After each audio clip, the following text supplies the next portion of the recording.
What's up, family? Welcome to another episode of the DJP. It's like 12:15 in the morning, and I'm recording this, trying to get this episode ready for release. I've been doing homework all day. I don't really have much of a life. I do homework, I go to school, I make a podcast, and I work. Just enough to pay the bills and keep doing the things that I need to do, like go to school and go to meetings and meditate and do homework and try to spend time with people that I'm close to.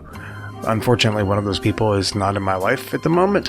Hopefully that's a temporary thing. It's a trial separation, so to speak.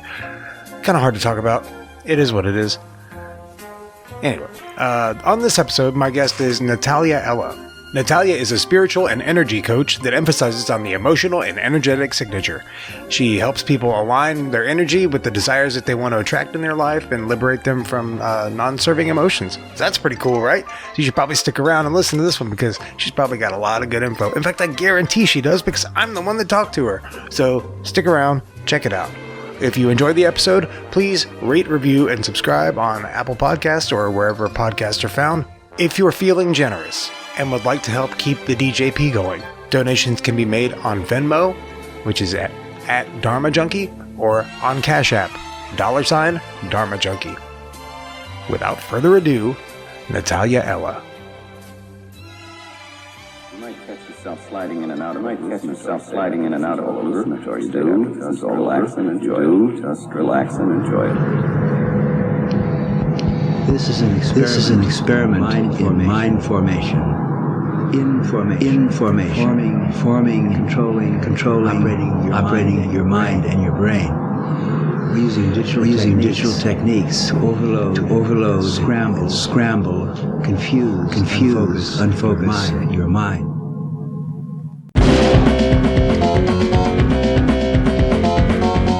The natural state of the brain is chaos.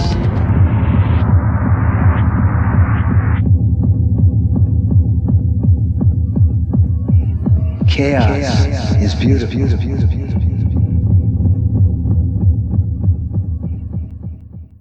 So Natalia Ella, how have you been?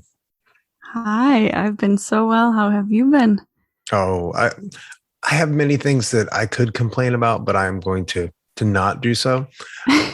I've been well, though. I would say that with as many weird things that have been happening to me lately as have been happening, I'm handling it all pretty well. I would like to think.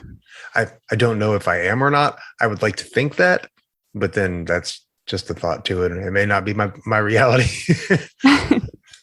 Well, you get to create your reality. So if you it feels like you're handling it well, then you're doing fantastic. Yeah, I think I'm doing okay. So for everyone listening, we recorded a podcast a few weeks ago, and it did not work because I screwed up. And so this will be her second time recording with me, but the first released episode. Yeah, the other one sounded terrible. It was, I was like completely unsalvageable. I went back and listened to it and I was like, oh my God. Like it was the first one I had done in a while. And I guess I expected Zoom to just still be working the same way. And somehow the settings had gotten changed. And like I said, my microphone had gotten switched around. It just didn't work. It just didn't work. It was so bad. Well, it was the worst recording ever. It was a juicy one, so we'll try to match it. Yeah, it was so good. I was really happy with the conversation that we had. I thought that was excellent. And then I went back and listened to it and I was like, fuck, it's terrible. Oh well. It's okay. Oh well. I'm a human being. I make mistakes. Now I make sure to check everything twice before I actually start recording. Yeah. Just to be on the safe side. Yeah. Well, we just got to learn that way, I guess. Yeah, exactly. Well, I know what you do, but everybody else doesn't since I fucked that episode up. So you want to kind of give everybody a little bit of information about yourself, tell everybody what you do. Yeah. So I've been playing around for a long time with the name of what I would like to call myself, or what, resonates most with the work that I do. I've played around with transformational coach. I've played around with like spiritual and energetic coach, but the name doesn't really matter. Really, the root of what I do is help people liberate themselves in their body. So I work a lot with energy and emotions. which also ties into physical health. So really just addressing all of this like stagnant emotional energy that we've been carrying on thus far from past lives and from our childhood and things like that, that make us feel uncomfortable in our body and that ultimately are shading our reality, and just, addressing that and moving forward in your growth and transformation in this lifetime to feel comfortable in your own skin. And what got you started doing that? Like, what put you on your spiritual path? It seems to me that everybody that I talk to that is on somewhat of a spiritual journey, or a journey of self-discovery and self-healing and self-help, for lack of a better term, had some sort of event that happened. There was some sort of catalyst that set everything into motion. Yeah. So what was yours? So I always knew that I wanted to help people somehow. And I always kind of knew it was going to be kind of like in the medical field, in a sense, medicinal field, I guess you could say. So I started my first semester of college in nursing. And nursing is a beautiful profession, don't get me wrong, but it just wasn't for me. When we started learning about pharmaceuticals, I had like a full visceral reaction and just knew that in my body that wasn't not the path that I wanted to take. So then I started my bachelor's in nutrition and fitness. So it was a lot like in the physical plane, like using supplements and lifestyle and diet changes. And then I went to herb school, and I still used all of that information. It's been so such powerful knowledge, but it's just not where my passion lied. It kind of diverted into more energetic work. So while I was in school for nutrition and herbalism, I was also studying to become a Reiki master. Mm-hmm. And even just through all that schooling in nutrition and herbalism, the whole time I was just like, but the energy, that's where it's at. But it kind of all turned for me when I was seeing clients nutritionally, and I was mainly women. And it's interesting because we're all so unique, but people struggle with the same stuff. So I always had so many sleep clients, people that were having trouble either falling asleep or staying asleep. And then the other really big one was female like reproductive organ issues. So like, like UTIs, yeast infections, bacterial vaginosis. And people would come in to see me and they would be like, okay, I've tried the pharmaceuticals. It keeps coming back. I've done a full no gluten, no dairy for 6 months, lost my social life. Right. Still came back. Tried the nutritional supplements. I've tried the herbs. It still keeps coming back. And I always knew that I wanted to help people with the root cause of their problem. And for me, that looked like nutrition, and then it looked like herbalism. And then when I was practicing that, then I still was like, no, there's like an even deeper root than just like the functional aspect of health. And that was energy. So I started coaching people, including myself, because there were a couple of things that I was struggling with as well. And I looked at the emotional component of what physical problem was manifesting. And that's when it would go away and it wouldn't come back. Right. Did you notice that there was any similar emotional issues that were causing these problems, or was it okay? Yeah. What were they? Like what was the most common thing? Yeah, for women, it was a lot of like UTIs are often resentment held towards a partner. So like when we have like sexual interactions with people, it's not just physical. We're exchanging energetic frequencies, and many times we carry that on, especially if there's an emotion attached to it. So in relationships, like if you just breaking up with somebody sometimes isn't enough for the energetic signature. You have to let go of those emotions that you've been holding towards a person. And I think that in women, I see a lot of, things stemming from sexual trauma to just general like anger towards their partner. And we hold on to that energy. And I know last time we were talking about the chakra system, and we can get into that later too. But sure. It's like it's affecting the root and the sacral chakra, which will manifest as physical disturbances in the reproductive system. So that I see a lot of. In women, I also see a lot of thyroid issues or anything pertaining between the showing up between the throat and like the nose area. So like even like sinus pressure or sore throats or strep throat, even like coarseness in the voice, laryngitis, all of those things. Because throughout the years, women have not really been able to speak up as much as men have. And they're not able to show up fully, and that's all associated with the throat chakra. So I see a lot of physical ailments relating to the throat for women. Yeah, well, that makes sense. Yeah. I mean, the throat chakra is where you speak your truth from, right? That's right. If that's you. Yeah. So let's talk about the chakras. Let's do that. Because I think there's some valuable information there, and let's start at the bottom and work our way up, cool. So to speak. Yeah, so, I'll just name them off for anybody that and kind of like. Well, I mean, could you like not just name them, but could you kind of give just a brief description of like what those particular chakras affect? Like the root chakra and the sacral chakra. Mm-hmm. Yeah, that'd be great. All right. Chakra 101. Excellent. Right here. Fantastic.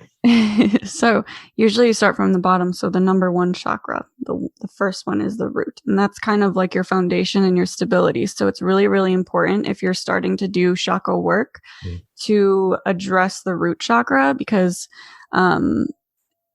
again, it's the foundation. So that's where you have to start, because even if you have an imbalance in the higher chakras, if you also have an imbalance in the bottom one, it just kind of throws everything off. So you just want to make sure that you're starting from the bottom. So root chakra is like stability, your sense of safety in the body. So I've recognized that a lot of people that have an imbalance in their root chakra actually have like anxiety and panic disorders because you don't feel safe in your body and in the physical realm.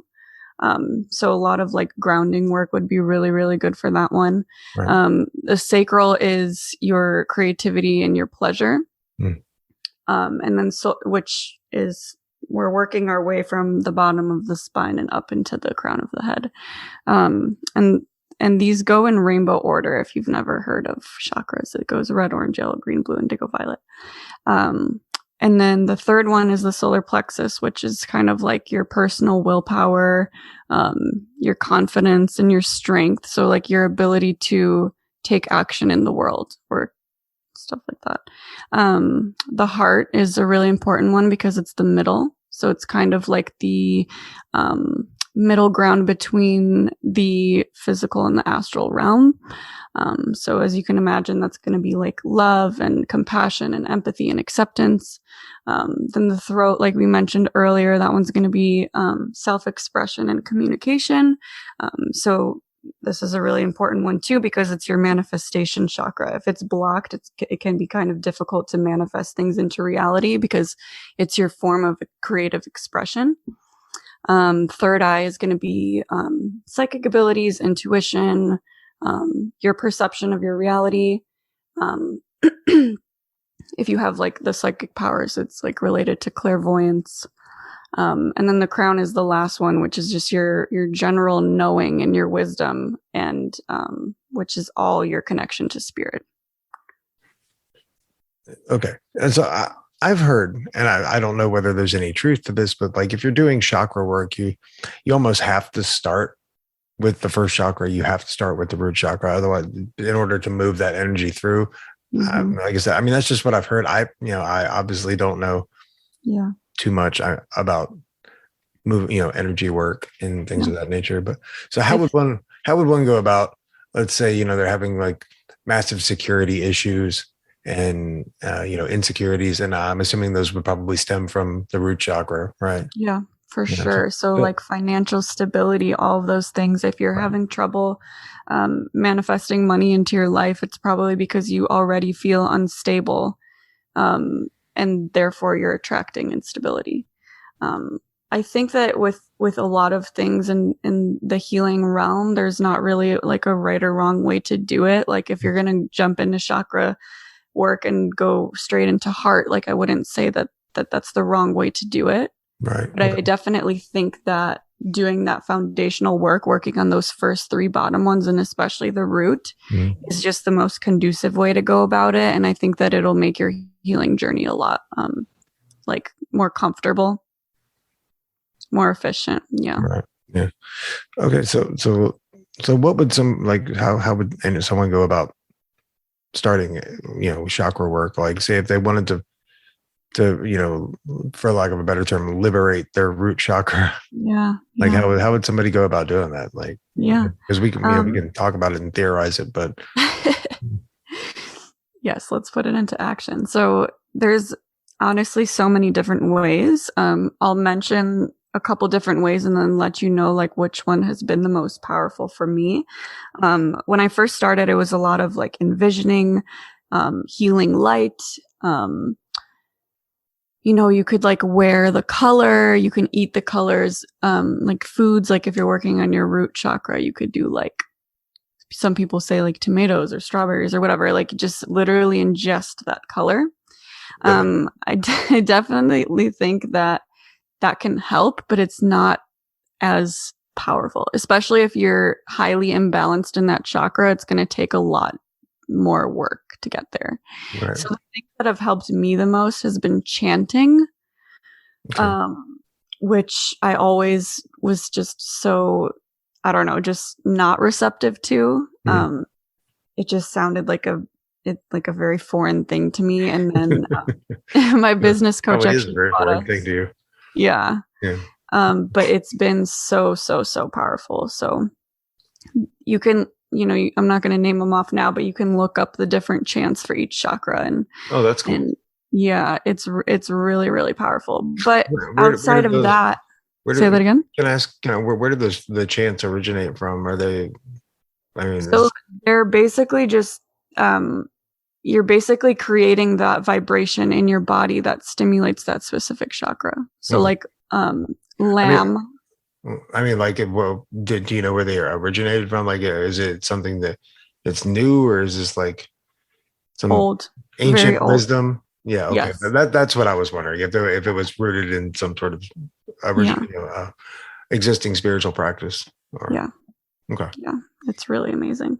But outside of chanting, I think the most powerful thing is just doing a lot of deep inner work. So like if you know that you have a root chakra imbalance, you can journal into or like meditate into discovering the answers for like why you might have an imbalance. And then once you find the reason why, you can kind of go about your day-to-day kind of like shifting your perception around certain things. So like if you have an unstable root chakra, I'm mentioning this because it's a very, very common thing in our society to be to have like money scarcity or just like money anxiety or just issues around financial stability. You can reframe that in your day-to-day, where whenever you're going to check out at the register, typically your heart might be racing and you're like freaking out because you're like, oh my God, any money that I spend is just going to vanish. And like, I'm wrong or bad for spending this money. You can train yourself to regulate your nervous system in those situations. And over time, when you start becoming aware of those little fragments of your life that are manifesting from an unstable root chakra, right, you can start shifting that and just slowly making steps forward to balance. Do you think that it would take like a pretty dedicated, people use the word mindfulness, but it's really just, it's meditation. But do you think it would take like a pretty dedicated mindfulness meditation practice to be in the habit of noticing yourself doing those things? No, I don't. And I think that you don't. I think a lot of people are so caught up in the trance of everyday life that they don't even notice themselves doing these little things that have become almost habit for them, and not good ones either. But definitely, I think without the present time awareness, and I think without some sort of just operating mindfully, you don't even have to have a mindfulness practice, but just okay. being I mindful. thought you were saying like, do you have to be like very, very dedicated to meditate? No. I'm just saying like you really have to be paying attention to even notice these things. If you're 100%. if you're caught in a trance state, it's not even gonna register that you're doing these things, really. Yep. The awareness is the most important aspect of healing. Yeah. If you're aware of the things that you're doing and why you're doing them, and knowing that you can shift, that's like you're on the track to healing if you just have that awareness. So definitely, yes. So where were we? We were talking about. I interrupted you and we went off track. Well, we were talking about. We were talking about chanting. Yeah. We were talking about noticing your, like, when you're spending money. I think that's where we left off. You were talking about spending money and then being like, oh, I'm a piece of shit for spending this money. Yeah. I don't think you quite put it that way, but that's pretty much what it was. That's pretty much what I meant. Yeah. I mean, it's really the idea behind all of this is that I don't think that, like, of course, having like a routine and a meditation practice and like ritual is also important, but none of it matters unless you're bringing it into your daily life. Right. Like you could meditate for the first 3 hours of your day and then go out in autopilot, going about your day, not being totally aware or practicing your mindfulness in your day to day. And that meditation is only serving you so much. Right. Yeah. Well, one of my kind of mentors and teachers, one of his big things is he always says that mindfulness doesn't stop when you get off the cushion. The meditation doesn't stop once you get off the cushion. The meditation is it's a way to live. It's not just a practice. It's not something. It's not a hobby. It is. Yes, that's just all it is. Yeah. Yeah. Totally. So chants for the root chakra, and then you said there's different chants for every chakra. Mm-hmm. That's pretty cool. That's pretty interesting. I'm gonna have to look into that. You'll have to send me some information on that. Yeah, for sure. I mean, literally just the sound that you're creating with your voice that is activating, and you can feel it. I mean, it's so intense. Right. Is it kind of operate in the same way that like a solfeggio tone or something like that would? Like sound bowls or right, just frequency resonation. Yeah, that's super cool. Chakra work. I haven't really done like a lot of really dedicated chakra work myself. Like I meditate. I have a pretty solid meditation practice, and I'm one of my teachers. Expounds all the time that's not something that stops when you get up and go about your day. It's the way you go about your day, it is in that state. So I try to operate from that, place of mindfulness and present time awareness as much as possible. I mean, obviously, that's why they call it a practice, because, who's perfect at it, really.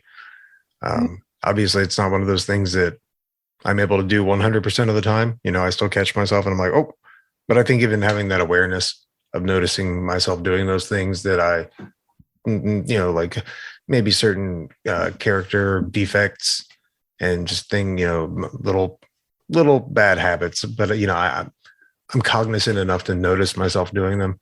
So that means that I have some sort of utility in working on them, I think. Mm-hmm. Yeah, definitely. So you said sleep is one of the big issues. And I know a lot of people that really struggle with sleep. That's like such a huge issue with a lot of people. What do you think the reason for that is? What do you think the reason so many people have trouble sleeping is? Do you think it's just anxiety? Yeah, I think it's a little bit of a couple different things. So like definitely our use of screens and just the way that the blue light affects our brains and just overstimulation constantly, feeling like you're in go mode because of our society, overthinking, worrying, inability to like see things clearly, and just not having a mindfulness practice is a really big thing too. How do you think we get out of that go mode though? Because I get stuck in that too. I've got so many things going on. I've got my iron in several fires, so to speak. And like I'm in school and I work and I'm in recovery. So I go to meetings and I do, service work and, I'm been trying to maintain a relationship. And obviously that didn't work out very well because we're separated currently. But, so I'm trying to balance all these things and it's go, go, go, go, go, like all the time. And I know that that's a terrible thing for me, especially as a recovering addict, because one of my big relapse triggers is burnout. But it's like in this society, it's not only encouraged to go as hard as you can until you basically burn out. But it's so ingrained into us, and it's not only expected, but it's almost required now. If you want to even survive, you have to go, go, go, go, go. And if you want any kind of better life for yourself, then you're going to have to go, go, go even more, because, if you want to further your education, then not only are you going to have to work to support yourself in a society which is almost completely impossible to support yourself in anymore, unless you're making, an exorbitant amount of money, which I don't. So, if I ever do want to be, and it's not even the money for me, like, I don't care about the money. It's the time. That's the big thing. And then that's what sucks about it is, like, I'm doing all these things, I'm doing the podcast and going to school to try to, build somewhat of a more tenable schedule, which right now it's completely untenable because I'm doing so much, but I'm hoping that eventually one of them will pay off in the way that I can find some sort of way, I just, I don't want to work for anybody else. My time is more valuable than anything else.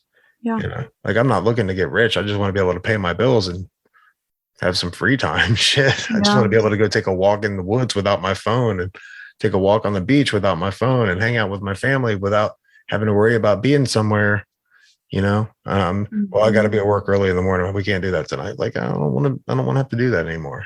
And I don't think a lot of people want to do that anymore. But how do we get ourselves out of that? Like, how do we stop the go, go, go? Yeah. I mean, I think just pulling yourself out of that conditioning and asking yourself, why am I going for? What am I going for?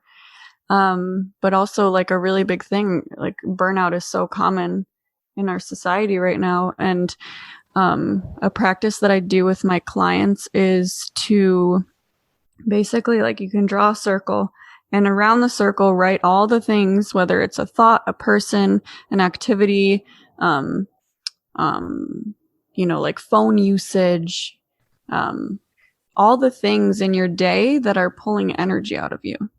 Right. And if you're experiencing burnout, it's definitely because you're putting too much energy into other things and not filling yourself up. So when you look at this wheel of, like, all these things that you're putting your energy into, like, again, even like thoughts, like thinking about a person pulls energy out of you if it's, like, not positive. And that way you get to see, like, where you're putting your energy on your day to day, and you can choose to eliminate some things to free up some energy. And then you can replace those things with things that actually fill you up, because we're not here to go, go, go. Like, I always think about it. I'm like, if I died and I just, like, flash back on my whole life, like, would I be upset with the way that I'm living my life? Yeah. And if the answer is yes, then, like, what's the point? I agree. I agree with that 100%. For sure. Yeah. I do something similar. I don't use a wheel, but I do a very similar activity. And it's like, a lot of times I do look at my life and I'm like, this is not the way I want to live, and that's the reason I am, which, like I was saying, that's kind of fucked up, because that's the reason I'm doing as much as I'm doing, is to get to a point where I don't have to do that anymore. Right. No, yeah. I mean, if I could flip a switch and make it happen overnight, for sure I would, but I haven't found that switch yet. So if you happen across it, just let me know where it's at. I will get a plane ticket to wherever that is. But I don't know. It sucks. It sucks. Well, a big thing, which, like, I think that this should maybe be taken with a grain of salt, but just, like, the idea of it's less about the doing and more about the being. Right. and how like you get to choose where your life is going to go or where it's going to look like. And if you constantly make adjustments in your essence and the things that you do and the way that you do them, then of course, it's not going to happen overnight, but it's getting you closer to where you want to be. For sure. And just like keeping that vision, because if you're really caught up in like, oh, I'm in this life that's so doing, and I'm like, just trying to dig myself out of the sand, then like you're going to forever be digging yourself out of the sand. Yeah. But if you focus on like, oh, this is where I'm headed and it's going to look like this and I just need to make these steps to get there, then kind of takes the weight off a little bit. Yeah. I think it's important to just realize that no matter where you are, like you have to be okay with where you're at. It's just being content with where you're at now. And I think that until you're able to reach a place of that, which I am, like I don't necessarily like the fact that I have to spend my time doing so much stuff that some of it, really the only thing that I don't want to do is work for other people like that. That's it. I don't want to have to be like, well, you have to be here at this time. Like, no, I don't like that. I like being able to make my own schedule. Yeah. And other than that, like, I mean, I enjoy school. I obviously enjoy spending time with my family. I mean, that's probably not that obvious for some people, but I like my family. We get along pretty well. So I do enjoy spending time with them, and making the podcast. And that's, I like going, doing service work, which I like helping other people. I like being that person that people reach out to when they're, I like being that guy. I don't know. There's just something about like, just knowing that like people trust me with that, it means a lot to me. Yeah. Well, you're a healer. Yeah, I don't know if I go that far, but I'm a sympathetic ear for sure. I at least provide space for people to just. That's healing. Yeah, I guess that is. I wouldn't call myself a healer. I'd just call myself some dude who hosts a podcast from his kitchen. But it's hey, if even by making this podcast, it's helping people, then that's the reason I keep doing it. It's totally. Not because I'm making money off of it yet, but I will. Mark my words, I will, because like I said, I'm not gonna do that forever. I just can't. There's so many other things I would rather do. There's so many things that I think would be more beneficial to society than working for a wage to do a menial task. Yeah, it just seems ridiculous. Mm-hmm. But I don't know. The way society has been constructed for us, it's just, like I said, it's pretty required. Yeah, well, I think that's all part of the game, is trying to figure out how to get out of it. It is part of the game, and I'm glad you call it that, because I'm glad you recognize that it's just a game. Mm-hmm. It is just a big game. We just have to figure out the tricks to the game. I think that's the point, is figuring out the bugs in the system and exploiting them. Right. Yeah. So how long have you been doing like energy work, and how long? When did you start on this path? You said you were in nursing school, and then you had this epiphany. You were like, "This is not what I want to do." Yeah. And I commend you for making that decision. So it's been 7 years now. I started my Reiki training the year after that nursing program. So it was my sophomore year of college. So yeah, it's been 7 years since then, and it's been pretty cool to see how that I think like when I first started studying Reiki, it was very much like, I mean, this is the way that they have to teach it, where it's kind of more strategic. Like, you start here, you do this, you use this, blah, blah, blah.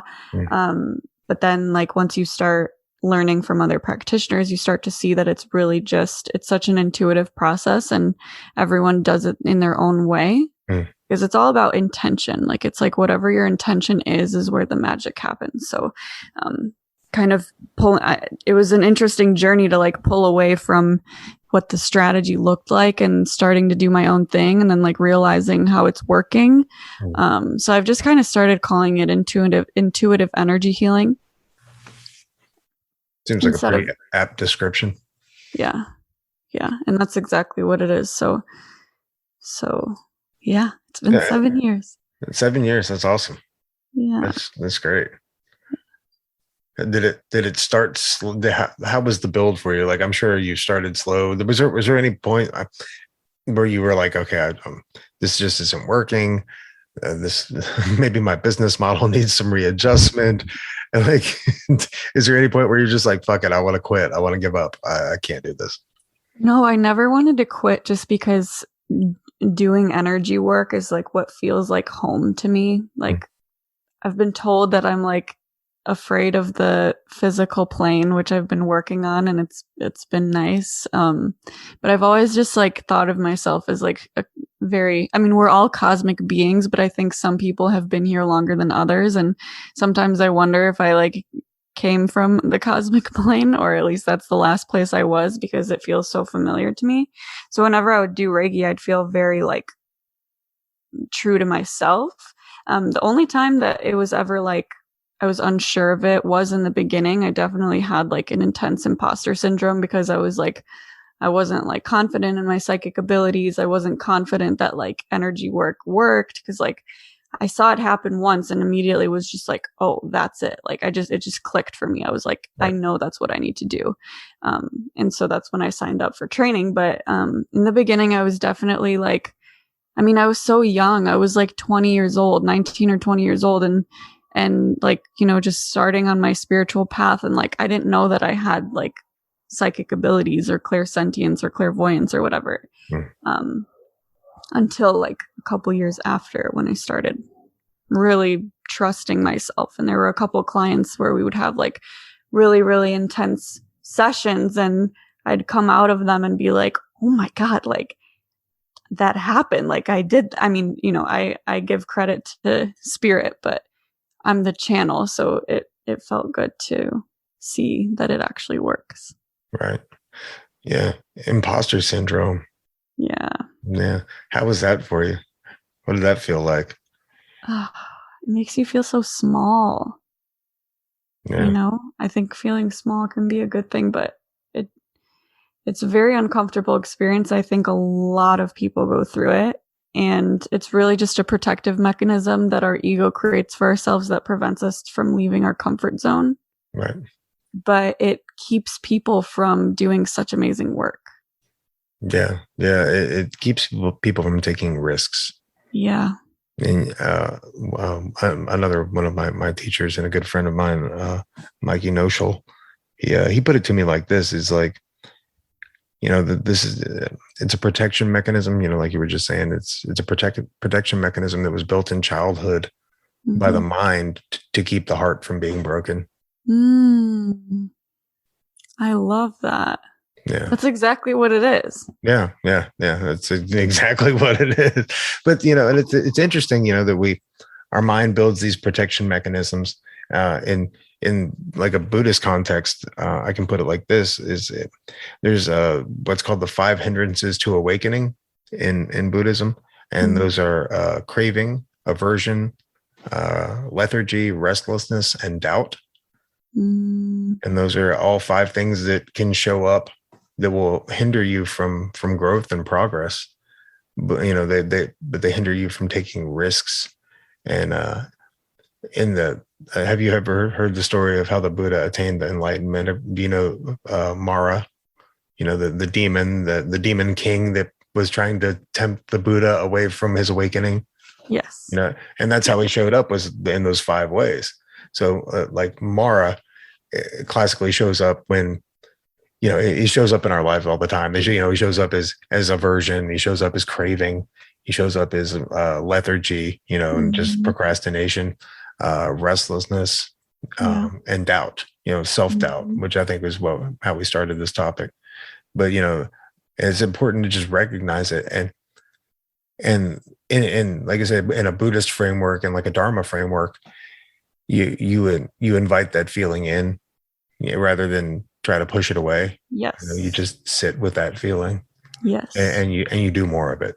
You know, yes. Like it's immersion therapy, basically. Yeah. You know, if it's that's the whole thing about what I was saying in my work earlier, is like, it's the liberation. It's like liberating yourself from those hindrances and being able to move forward in your life and not be, chained by emotion or like negativity and stuff like that. Right.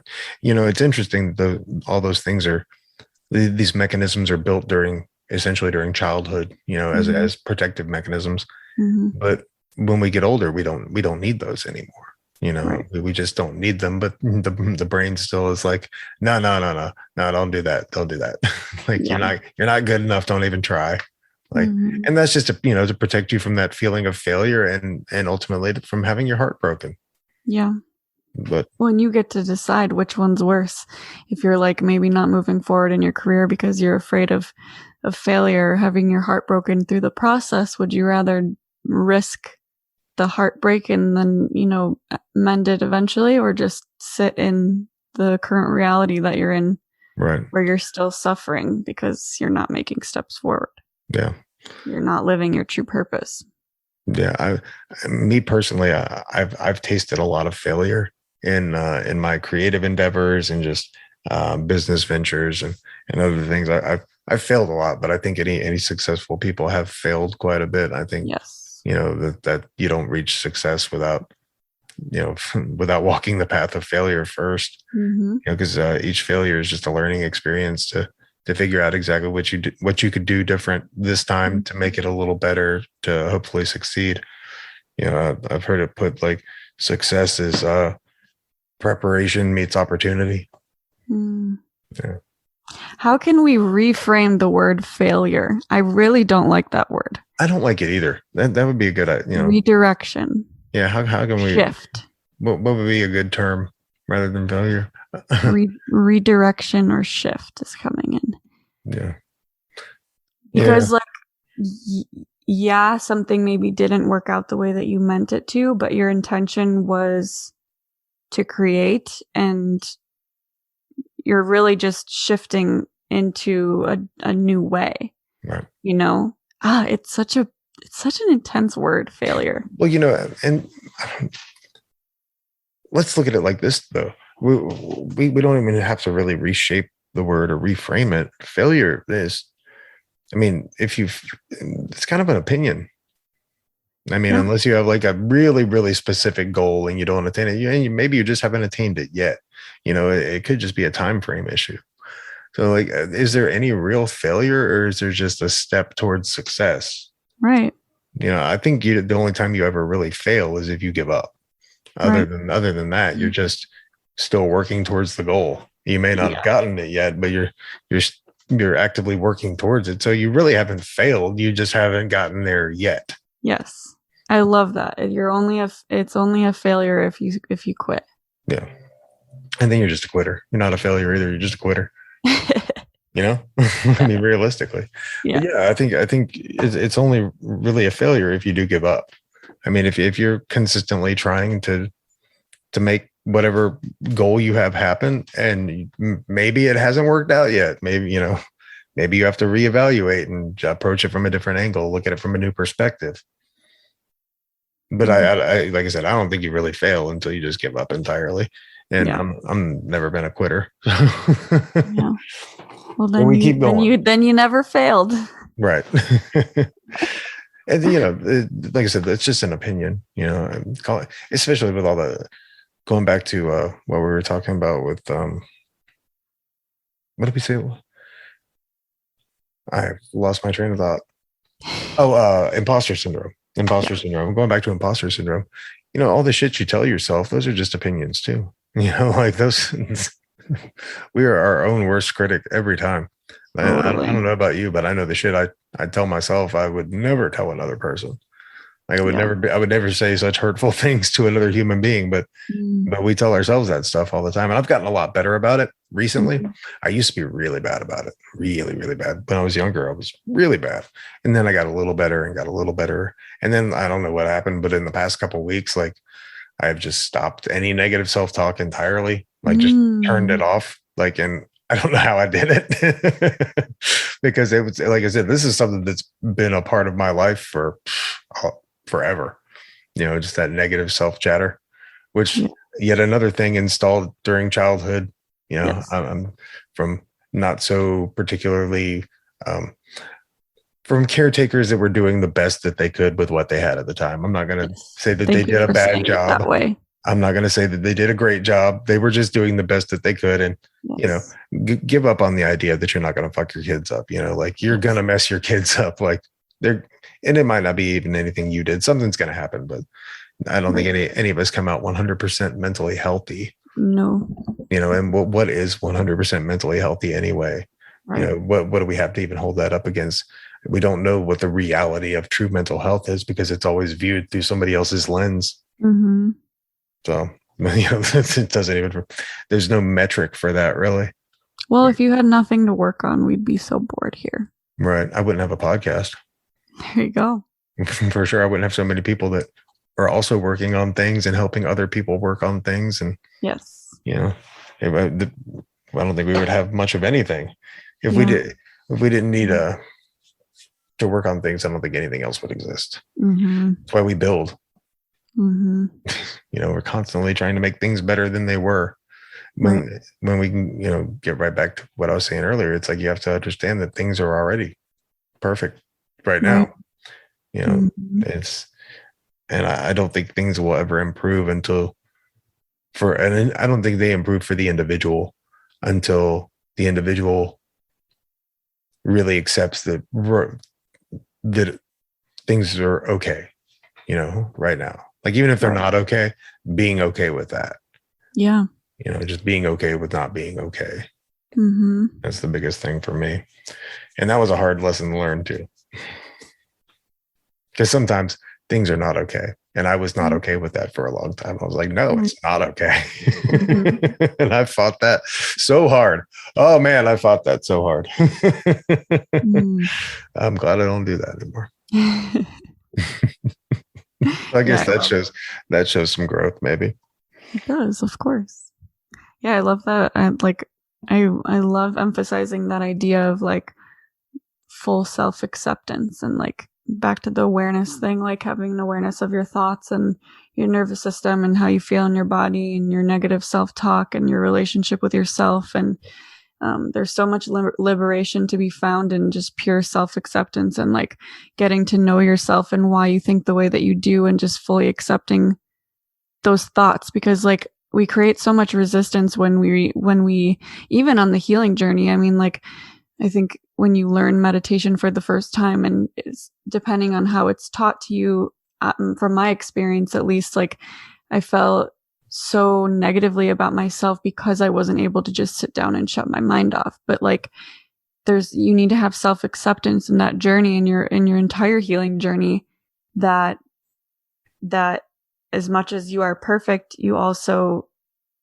aren't perfect. So it's kind of like just accepting yourself all the way through and just treating yourself the way that you would, a little version of yourself. Right.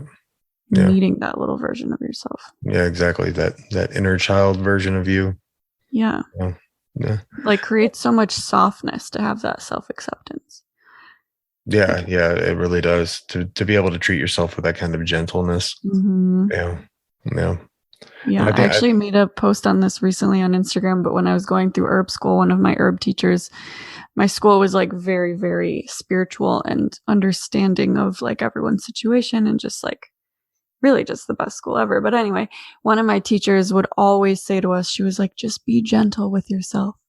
And like the society that we grew up in, and then also like my specific upbringing, like didn't feel very like be gentle with yourself. Right. And that's so actually, like that struck a chord. Oh, it's so good. Yeah, that's actually, I do a meta meditation. And sometimes I'll mix it up whether I'm doing like a loving kindness meditation or a compassion meditation. Sometimes some of the phrases are fairly interchangeable, but one of the things that I'll use as an anchor for people is the phrase, "May I be kind and gentle with my experience." Yeah. I love that.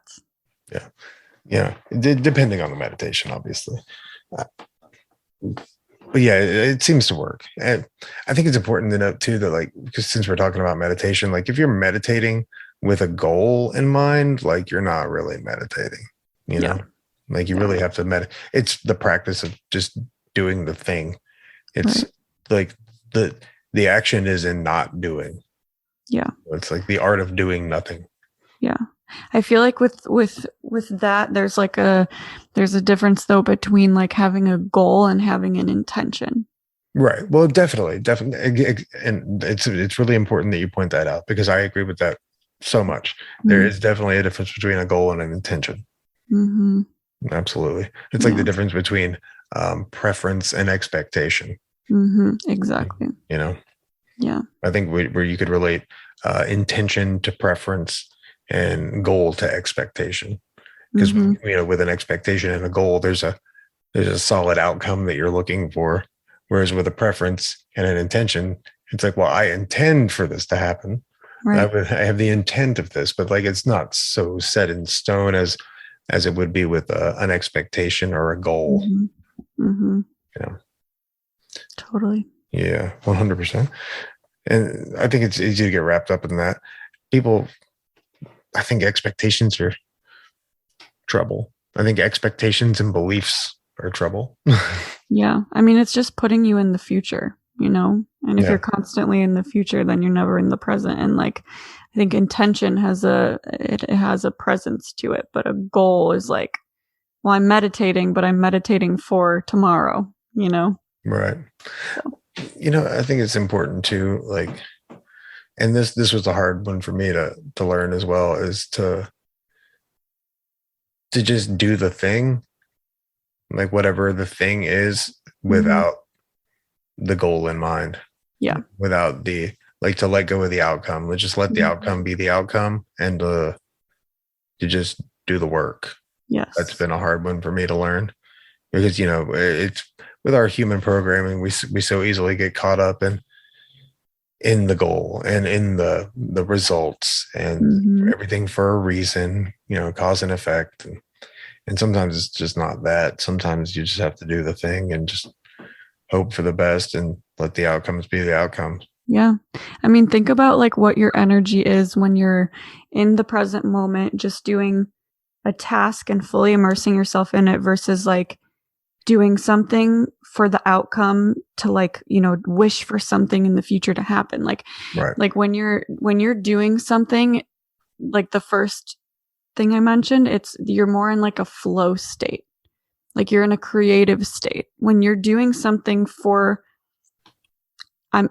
having goals is amazing. Don't get me wrong, but I'm saying like you should have goals. Yeah. But like not immersing yourself in something because you're more focused on the outcome, that you're creating resistance in your energy field. So like you think you are going to get what you want, but really you're more likely to get what you want if you're like in the flow of things. Right. Yeah. If you're more focused on the action than the outcome. Right. Yeah. Well, I agree with that. But it's so easy to get caught up in the goal, and I notice people do that a lot with school. They get so obsessed with getting the degree that they end up fucking their grades up because they're not focusing on what they're doing right now. Yeah. And I had to break it down to like, okay, what do I have to do in the next week? And really break it down to that small of a time frame. Like, what do I have to do this week? Like, I can't look at the degree side of things, or, with the podcast. I would like for it to eventually be something popular, and I'm not trying to be, the most popular podcaster in the world, but would I like to be able to do this and like be able to pay my bills by doing this? Yeah, sure. But if I look at it even in that vein, then it can make it harder to do, because it's not doing that yet. Oh, and it's exhausting. So, it's very mentally exhausting if I was to view it like that. And I have a couple times I looked at it like that, and I was like, oh, I'm not where I want to be. But I just doesn't matter. If you notice, like so many people that are successful, sure, a lot of people like went into things with like a hustle mentality. But there's so many people that were just like doing what they love doing, and then like were discovered and are so successful now. Yeah. Just from being in their natural state of like what makes them happy. They weren't like strategizing how they were going to get to the top. Right. Yeah, exactly. They were just doing the thing. They were doing the thing they like to do. Yeah. Yeah. That's what I try to do with this. Is like, because if I actually wanted to like, no, I'm going to make this popular. Like, that's for sure the quickest way to like make it suck. You know what I mean? Like Totally. I just have to approach it like with my authentic self and just have like honest conversations with people about shit that I find interesting. And that's just what I do. It's just as simple as that. I don't even write questions. Like I've noticed a lot of podcasts are like, it seems like their interviews are pretty scripted. Yeah. And I'm like, this seems just totally bogus. Like it's so And you off-putting. can tell. Yeah, it's so off-putting. It's like, oh, I don't like this. We pick up on that stuff. Yeah. Yeah, it's real easy to hear. Just even in the way that like they use inflection when they're reading the questions. Like, so what do you think about, like, you can tell they're reading from scripts rather than just thinking of a question, like letting the conversation flow and letting that dictate the next question. Yeah, it's like you can tell when it just jumps completely to another thing. Like, well, it kind of took a 180 real fast. Yeah, I don't like that. It's so inauthentic. Like it's just so troublesome. I just if you're not like being I don't know, it just reeks of dishonesty. Like even if you're just not being authentic, like you're probably gonna lie to me about some other shit too. Yeah, you know what I mean. Like realistically, like if you're gonna fake your entire personality, you're probably gonna lie to me about some shit you stole out of my fridge. Well, that's interesting too, because like a lot of people that are trying to like, develop a career in something, they like follow what somebody else is doing. And then they like are doing this like step-by-step thing because it worked for somebody else, but that doesn't necessarily mean it's going to work for you. And I've found so much liberation in my business by letting go of any of the strategy, whether it's like masculine or feminine energy, as in like logistics or just the way I'm showing up, and just doing it fully from my own creative expression. And it just like feels better. It feels better to just let go of any other like advice or like strategy that people are using and just be like, I'm just going to try out my own thing and see how it goes. Yeah, I'm sure that does feel a lot better. Yeah. Like I said, I haven't even really tried. I don't even know anybody else's approach to doing this. I just haven't cared. I had to figure it out when I started. I literally figured it out as I went. I was like, all right, I'm going to have to do this and this and this. If that's not working, I'm going to have to change that. Yeah. I've been doing this thing for like a year and a half, and I just figured out that like my episode thumbnails weren't uploading to Apple because they weren't sized correctly. And I've been doing this for a year and a half. So, oops, like it's just, I've been fucking that up for like almost 2 years. And I just learned that. So it's like I said, there's a little bit of a learning curve involved. Yeah. So do you call that failure or redirection? I call it redirection. I don't call it a failure at all, because guess what? They're showing up now. they're up there now. And I can go back and fix all of them if I wanted to, if I had that, that kind of time on my hands, which I don't, if we're being realistic. Because it's just not that important to me. I mean, I'm sure I will at some point go back and fix them, even if I just did like 2 a day and went and resized them to the appropriate size and reposted them. But right now, it's just not a priority. Yeah. And I think that's a big thing is, when we were talking about drawing the circle and writing down the things that you do during the day, it's important to note that like, it's really just a matter of what you prioritize. Like what's important to you. And those are the things that should come first. For me, I have a list of 5 things that I try to hammer down every day. And if I can hit these 5 things every day, then it's kind of a recipe for a good day. It's nutrition, physical exercise, meaningful life experiences, personal relationships, and spirituality. I love that. And if I can hit all 5 of those, or at best 4. I mean, really at best 5, because it's not hard to hit 5. You can, a lot of times you can hit 2 or 3 in the same action. You know, if you go have lunch with a friend, hey, there's nutrition and there's personal relationships. If you go have a lunch with a friend and you're talking about concepts like we're talking about, boom, there's 3. That's spirituality in there too. Yes. And it could also be a meaningful life experience. Yeah. The only thing you're lacking then is exercise. And if you walk to the restaurant, boom, you got all of them. I don't know if you realize this, but doing that is actually a really, really good way to ground yourself into the day. Oh, for sure. Yeah. Yeah. It's one of the reasons I do it. Yeah. No, I've got a really like super routine, like I've really regimented, only in certain things. But like my super routine. Ooh. Well, yeah, no, it works for me. It was passed to me from like everything I do in my morning, like my little morning ritual was kind of passed to me from those who came before me, who it's worked for very well. And I'm assuming that he learned them from someone and they learned them from someone. But the first thing I do every morning, I get up and I make my bed like I never slept in it. You know, that's the very first thing I do. As insane as that sounds, it's a grounding experience, and it helps bring me back into the present moment. It gives reverence for the materials and the plants that the bed was made from. It gives reverence to the people that made the bed. It's showing respect. Yes. So the first thing I do, make my bed. Then I either grab a shower or I sit and meditate. Those are pretty interchangeable. I'll do one or the other depending on how I'm feeling that morning. But I sit for, just 10 minutes in the morning, just to ground myself. Breakfast, That's all it takes. It makes for a good day. It's super simple things. It's little things. I am not one of those people that can just jump out of bed and throw clothes on and run out the door to work. Like I need like a little integration period. You know what I mean? Like I don't I get up at 6 o'clock in the morning if I got to be somewhere at 8 o'clock, I need a good couple hours to really get my bearings about the day. And because it was told to me, and I don't know how much truth there is to this, but one of my previous guests, J. Robert Parker, what's up, man? He told me that like in the first, he's a hypnotherapist, and like apparently in the first 30 minutes of the day after you wake up, and like the last 30 minutes before you go to sleep, you're very susceptible to, everything. So what is it? It's like, it's not the theta wave, beta wave. I don't remember. Yeah, I think it might be beta. Yeah. So you're very susceptible to suggestion. And like, that's like one of the worst things you can do is like wake up and immediately start scrolling your phone. Yeah. It's like the worst thing you can do for yourself. Yeah. It's a sure way to sabotage your day right there, is go look at some bad news or somebody else's good news, and not that I'm not appreciative of other people's, successes, but like, is that really what you want to look like? If you had a bad day yesterday and you wake up in the morning and like, it's probably not a good idea. No, I stay away from that. I try to just stay off my phone in general. I'm not very good at that. So simple, right? But it really is powerful to not look at your phone for at least the first 30 minutes of the day.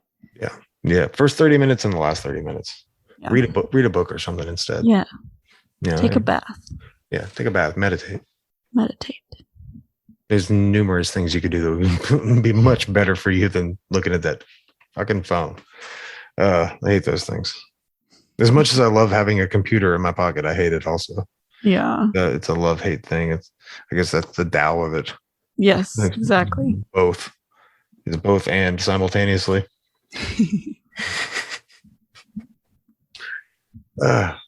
Yeah, it's so easy to get caught up in all this fucking bullshit. Society in general just seems like a big trap. It's a game. I mean, it is a game, and you can choose, at what level you participate in that game. It's important to always remember that it is a game, though, because I think once you lose sight of that, that's when you go back into that trance state, and you're just on autopilot mode. That's when you wake up and you just throw your clothes on and run out the door to work. You're like, fuck, I don't want to go to work. And that's not a place I like being. I don't like being in that place of dread. Yes. Before I go anywhere. I don't like going anywhere that I'm like, I don't want to be there. Just doesn't seem spiritual to me. Yes. Seems out of alignment. It seems very spiritually damning. Seems soul sucking. Yeah. Yeah, I'm not a fan of that. So have you just been doing like energy work and stuff like that for the past 7 years? Have you just doing that primarily? So I was doing nutrition and herbalism for the first couple of years of that. Herbalism. Yeah. Let's talk about herbalism. We love herbalism. Well, tell me about herbalism, because while I may be, somewhat familiar with what herbalism is, like yet again, not super educated on it. So That's why I talk to people like you. Yeah. Well, I mean, there's a lot to it. I think just the basics of it is using nature and the plants that God gave us to treat our ailments. But to me, it was a lot more than that, because like my school was, I went to the Colorado School of Clinical Herbalism, best school ever. But it was we would do a lot of like energy work around the plants. So a lot of the days we would like kind of sit in meditation with the plant, and we try to let the plant tell us what it does. And like every single time, we found out just through plant spirit medicine. So it can be a lot more than just like physical. Like you can use herbs as like spiritual allies and teachers and support systems and angels, and just through, their medicine and their essence. Really? Oh yeah. So what are some of the like more powerful healing herbs, if you had to make a top 10 list, so to speak, of top healing herbs? I know that there's different ones for different things, obviously, but yeah. I wouldn't be able to say that say that again. I see. You want to just give us some like examples of like different herbs that would treat different things? Yeah. That'd probably be easier than like your all-time top 10 Rushmore. Yeah. I wouldn't be able to choose like 10 of the most powerful herbs, just because it's like different. Right, because they're all for different things. Yeah. Yeah. And they're all powerful. Yeah. Yeah. That makes sense. I think my favorite would probably be motherwort. And what does that do? It's in the mint family, but it does a couple of things. So it can help a lot with like sleep and anxiety and just like overall calmness. It's like, it has a very motherly essence. Okay. But it's also supportive to the heart. And it also, what's the word? It's a menagogue. So I'm losing this word, but it starts your menstrual flow. Okay. Yeah. Gotcha. Well, that could come in handy. Yeah. And in some cases, anyway. Yeah. What other ones can be used? Let's focus on that. Let's focus on like feminine healing. Like what can be used?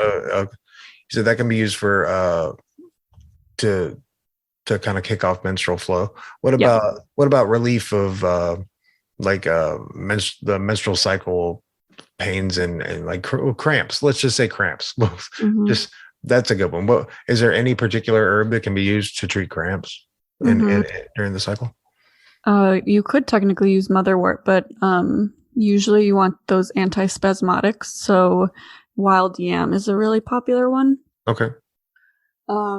But in terms of like general like menstrual health, there's so many different things you can do, because it's really just about getting your body back into balance and like getting like hormonal balance. So when you're doing hormonal balance, especially if you're somebody that's been on hormonal birth control, you've definitely taxed the liver, because the liver I wanted to say digest, but I don't know why I keep losing my words, but it helps. What's this? I don't know what that is.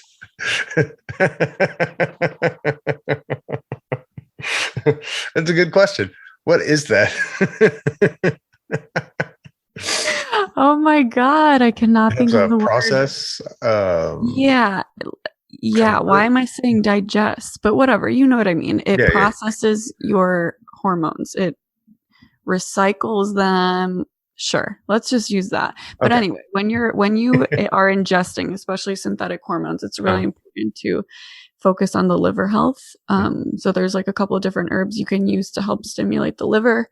Milk thistle is a common one.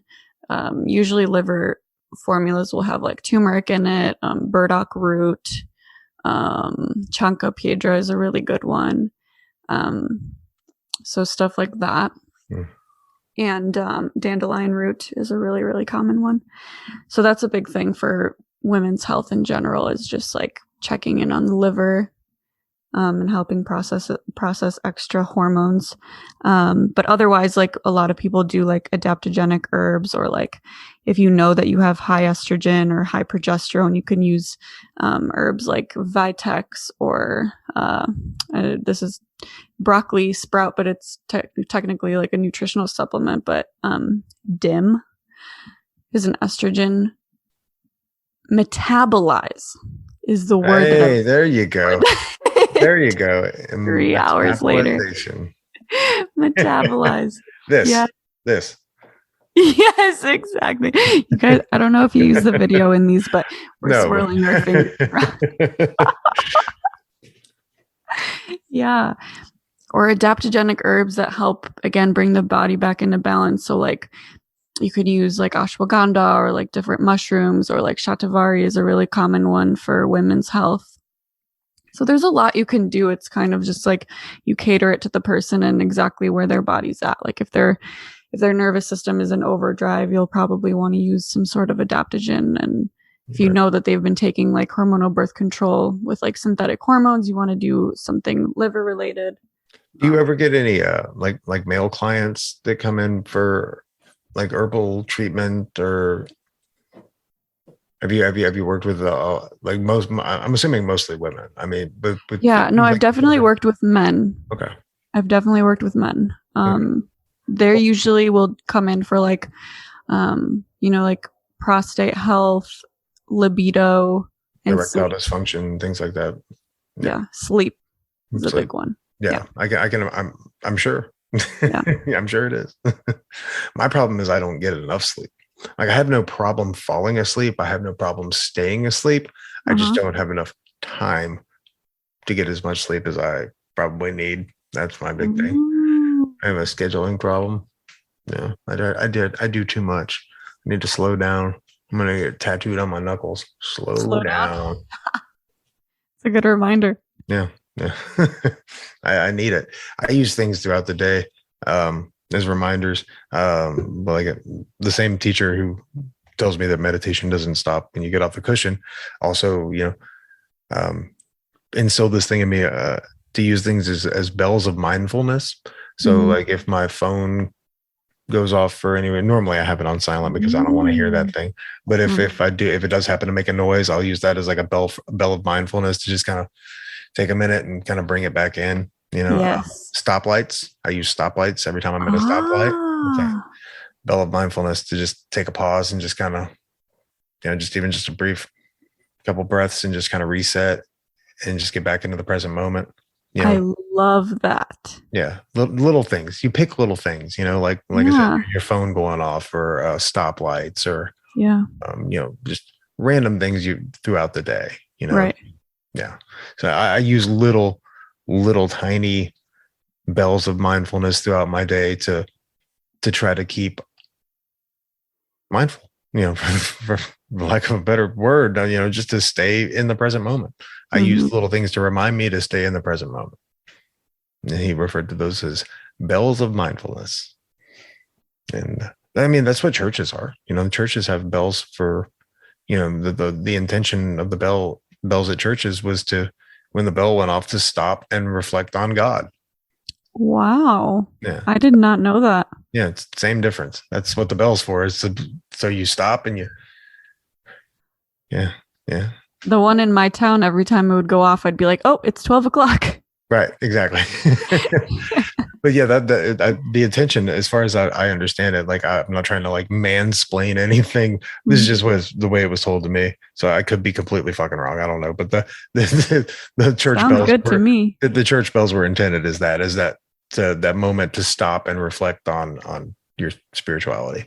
I love that. I've never heard the bell thing. I've never heard the mindfulness bells, but like that's such a good like way to like almost hijack your day. If you feel like you can't fit mindfulness in there, like there's always a way. Right. Yeah. There's always a hack to the system. Yeah. A hack. Yeah. Thanks for sharing that. Yeah, absolutely. I hope that you use it. I will. So what are your intentions for the future? Just keep doing energy healing? Do you have any like grand desires? Like, let's put it. Okay, I got a question for you. This is one I throw around very infrequently, but I do like asking it. If money was no object, where would you see yourself in 5 years? Like, just take money out of the equation. You can do anything you want. Do anything I want. You know, I think it would be quite simple. Like, if I were to really, really ground down into like what makes me happy in this lifetime, I'm so interested in like plants, whether it's food or herbs or flowers. Like, if I could just be in a space to like grow food and make food and like have flowers all over my house and around my house and just like literally living around and with plants, because that is the physical and the energetic, and it's colorful and it has all the senses, and it's like you can create so much out of it.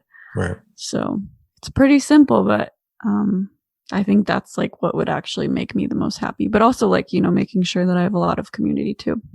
Yeah, for sure. I think that's so important. Yeah. I think it's a really overlooked aspect of like mental healing is community. I think that's why the 12-step model works so well, or even Buddhist communities, sanghas. I think that's why, you know, like addiction recovery in a Buddhist context works, is because of the community involved with it. I think that's also the same reason the 12-step model works, is because of the community. I think it's just getting to know like-minded people, you know, people that you can relate to. Yeah. I think that's so important, is just having those people that you can talk to know that you're not necessarily alone, because it's really easy to feel separate in the world, and it's not the, you know, you and I both know that's not the case. We're all connected, but it's really there's so much emphasis put on the individual that I think it's really easy for people to get disconnected from that.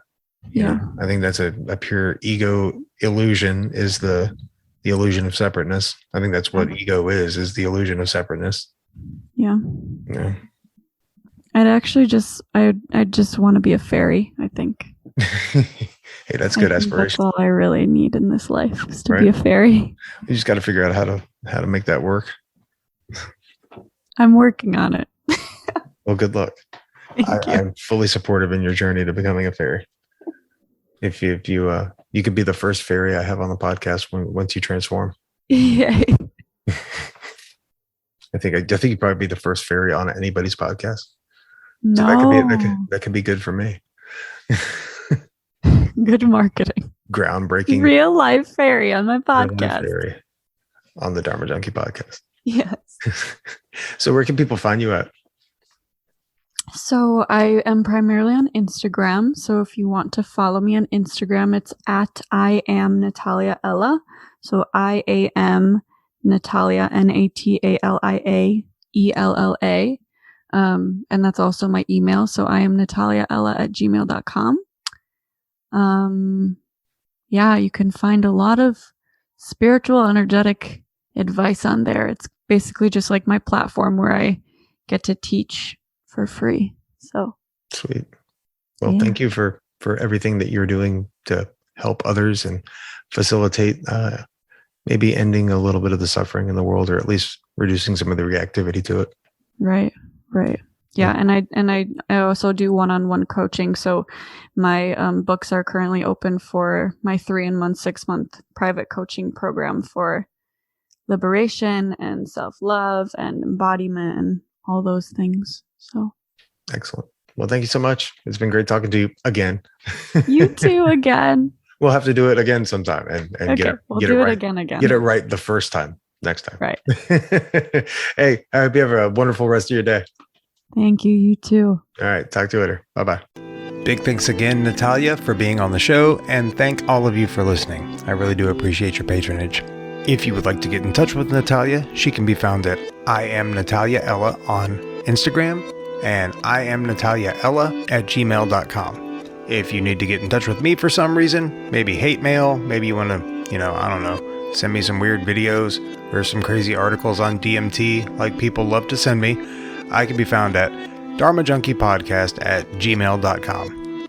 Peace and love, y'all. This has been the DJP. Namaste.